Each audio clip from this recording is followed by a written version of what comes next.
Yeah, finally playing something more than 600 pixels.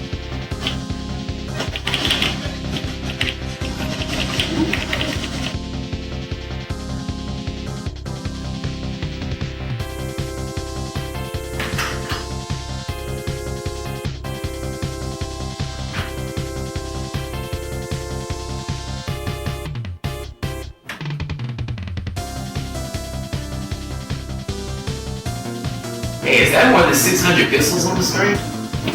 Hey, what? You again? Dusty, come get him!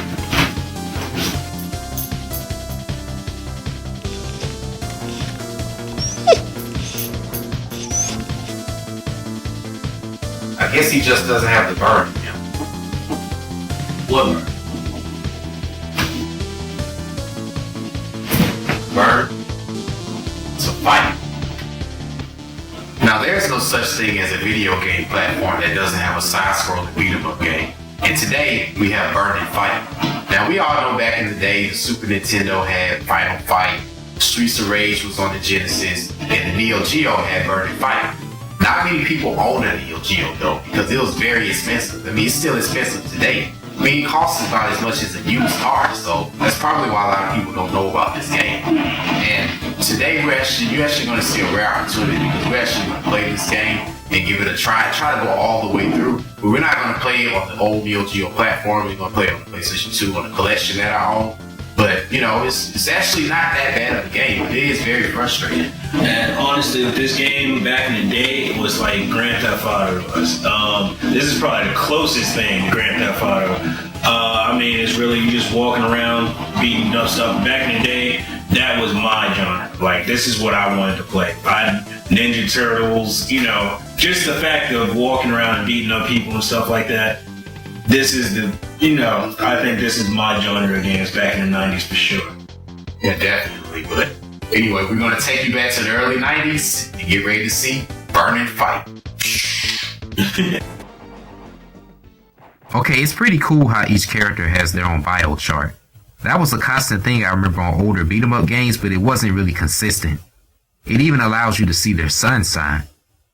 Okay, since this guy's a Capricorn, he's probably a little bit more related to me since we're from the same planet of Saturn, so I guess I'll go with him. Each character has specific attributes that relate to their skill type. Billy is the tank, Duke is slightly a mixture between Ryu and Billy's skill, but I don't think any of them are as gifted as Ryu. I'm sorry, but any game that has the smallest character seems to be like the game that has like the guy with the smallest character to be the best. I mean, it's arguable Streets of Rage 2 Escape, but Ryu changes all of that because this guy fights with technicality and awareness, unlike the other two characters on here, and that's always going to prevail in any fighting game, whether it's 2017 or 1991. Most of the game resembles streets, alleyways, public areas, and whatever else that exists in Japan's metro areas, with a mixture of some of the developers' own stage ideas. You can use various weapons you can confiscate off of by destroying enemies, and you can even use a gun. Okay, I don't understand why I would need that after mastering the art of Kung Fu. Even though you need to try and progress through the levels as quickly as possible, time fortunately isn't a factor in this game. It tells you that you have 25 seconds to clear each map, but time really goes by very, very slow in this game. Like, 10 seconds in real life is like 1 second in game time on here. So it's really nothing to worry about. The thing I do hate is how there isn't really a run button, so you have to grind out the monotony that occurs when you fight a lot of enemies at a single time. On later beat 'em up games, like on Streets of Rage or, let me think, of course, Fighting Force, just like later beat 'em up games, you know how like you could double tap the right button or the left button on the directional pad and then it'll allow you to run left or right. But on here, you could double tap and the guy just continually keeps walking. I guess that was something they added on later in the 90s. And as he walks, it's like he just came from the gym after squatting 800 pounds and some chick saw him and smiled. Like, he walks like his ego is just that big to where he doesn't even want to run even while a city of people are trying to kick his ass. I mean, that's ridiculous. While walking down the streets or peeking into specific alleyways, you'll notice that you could gain entrance into stores or, specific electronic places or wherever, you could gain entrance to. But These are basically special stages where you can smash goods, collect points, and gain health. Hell, I hope this store owner has property insurance because this is going to cost a fortune to restore. When you're kicking ass, does money really matter? Alright, just kicking ass here. Let's see. Whoa! Is this real? Whoa! What was that real? Like, bro, did they really get that in the video? Bro, he really said it. That's not real, man. So, like, what's going on? Like, do you think that Japanese programmer actually put that in the game and legitimately thought that was cool? He's sucking dick for cheeseburgers. Wow. You just saw that. I mean, that literally was in the game. I mean, this is not something that's made up. It's not something that's like he's holding him down while he's moving his head front and back. Like, he's legitimately giving this guy a head. Like, there's no question. And not only that, it's like I'm creeped out. Like, why can't I get away from this guy? I mean, he just continuously keeps doing it while I'm trying to kick the other guy's ass. And he won't go away. Like, this shit is like some shit out of Don't Be a Menace in South Central while drinking juice in the hood. I mean, where did they get this fucking idea from to put a guy homeless, give somebody head as a fucking villain in a video game? This further proves that white people, when they're homeless, tend to suck more dick. Change or whatever. Everybody's white. I don't see any black people. I'm paralyzed. This shit is crazy. I cannot believe this is really in a video game. Like, this cannot be something that a developer thought, hey, you know what? I know that it's a lot of kids in the arcades playing games and, you know, just kicking ass and wishing they were the swole guy and, you know, just beating everybody up. But I'm pretty damn sure as a child, he is not trying to get head from a homeless guy who's randomly walking the streets. As you get closer to the main guy you're going after, you reach a dock stage.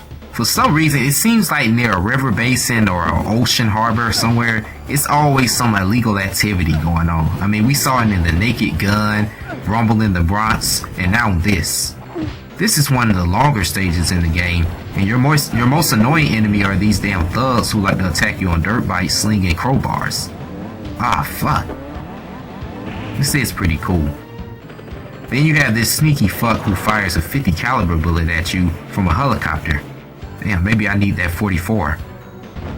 Then you have this Duffy guy, and there's always got to be some fat guy with a move that starts from one side of the screen and then ends up on the other one with you on the ground.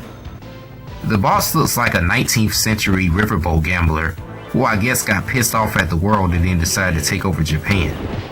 This guy really isn't that difficult.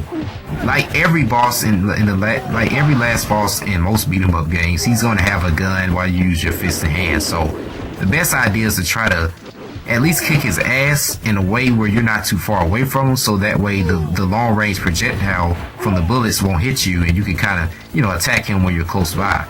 And when you're playing with two players, it's a hell of a lot easier, you know, than playing by yourself.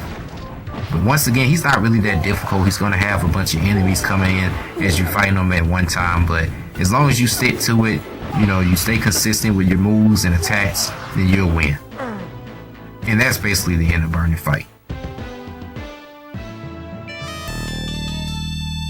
Well, there you have it. That's Burning Fight. Now, I wouldn't really say that it's really a bad game. It's just that it's unrecognized because it's on the Neo Geo, like I said. And I wouldn't really encourage you to spend $300 just to get a Neo Geo and experience this game, because there are other platforms that you can get this on. I mean, I got the little SNK arcade collection on Amazon for like $5 or something, and it has pretty much all the Neo Geo classics on there. So I would definitely recommend you to try it on other platforms, but you know, if you spend $300 on this, that's probably exactly how much you would spend if you were in the arcades playing it. So I wouldn't really recommend that. Definitely try this out on other platforms. Yeah, this game is pretty good, man.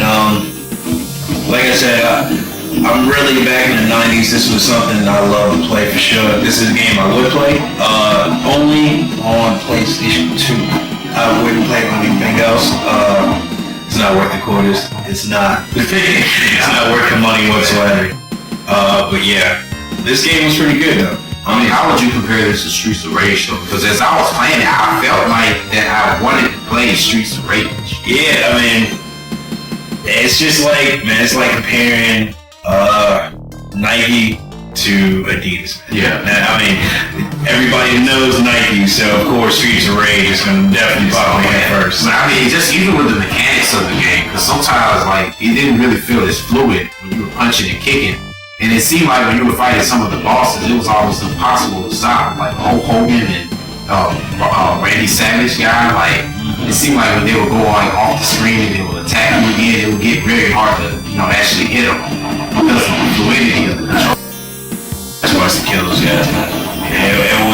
It was horrible. Like these bosses are just by the gameplay. Yeah. You can't beat them without dying. Like, it's crazy. There you have it. That's Burning Fight, 1991 Neo Geo Instant K Classic. And